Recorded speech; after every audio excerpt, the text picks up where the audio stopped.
अस्सलामुअलैकुम स्टूडेंट्स, उम्मीद है आप सब खैरियत से होंगे। मेरा नाम है अली और आप देख रहे हैं टेकी फॉर यू।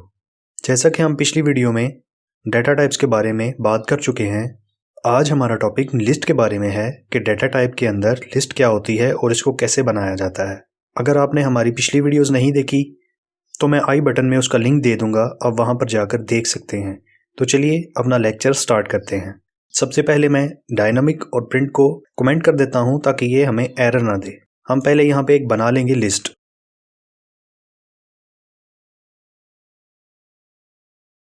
स्टूडेंट्स, मैंने एक लिस्ट बना ली है। मैं इस वेरिएबल को इसके अंदर प्रिंट करवा लूंगा। अब मैं रन करके चेक करता हूं कि मेरे पास क्या आंसर आता है। स्टूडेंट्स, ये हमारा आंसर आ चुका है।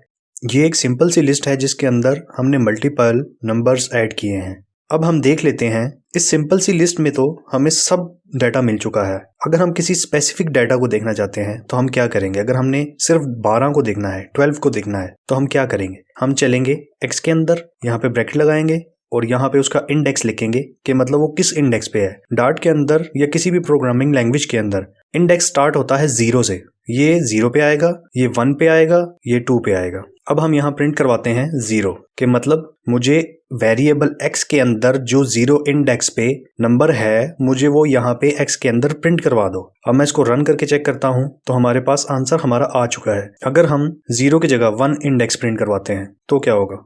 हमारा सिर्फ 13 ही प्रिंट हुआ है।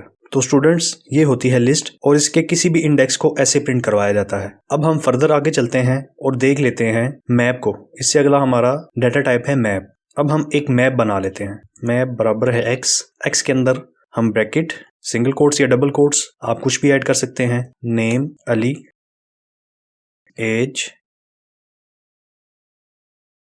मैंने एक मैप बना लिया। अब मैं इसको प्रिंट करवाऊंगा।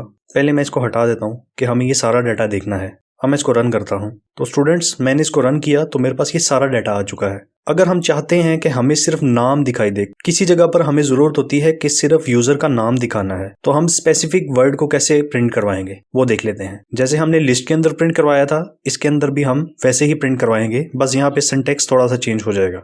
ये हमारी की है और ये इसकी वैल्यू है, ठीक है। अब हम अपनी की को यहाँ पे प्रिंट करेंगे तो हमारे पास उसकी वैल्यू आ जाएगी। उम्मीद है आपको समझ आ रही होगी। मैं यहाँ पे प्रिंट करवाता हूँ, नाम मुझे चाहिए सिर्फ, तो मैं नाम को प्रिंट करवा के रन करता हूँ। तो देख सकते हैं स्टूडेंट्स, हमारे पास उसकी वैल्यू प्रिंट हो चुकी है। ऐसे ही मैं अगर एज प्रिंट करवाता हूँ, मेरे पास उसकी वैल्यू प्रिंट हो चुकी है। फाइनली स्टूडेंट्स, ये था हमारा आज का लेक्चर जिसमें हमने देखा लिस्ट और मैप को। उम्मीद है आपको हमारी वीडियो ज़रूर पसंद आई होगी। तो वीडियो को लाइक करें, चैनल को ज़रूर सब्सक्राइब करें। फिर मिलते हैं एक नए टॉपिक के साथ। तब तक के लिए अपना ख्याल रखिएगा। अल्लाह हाफिज़।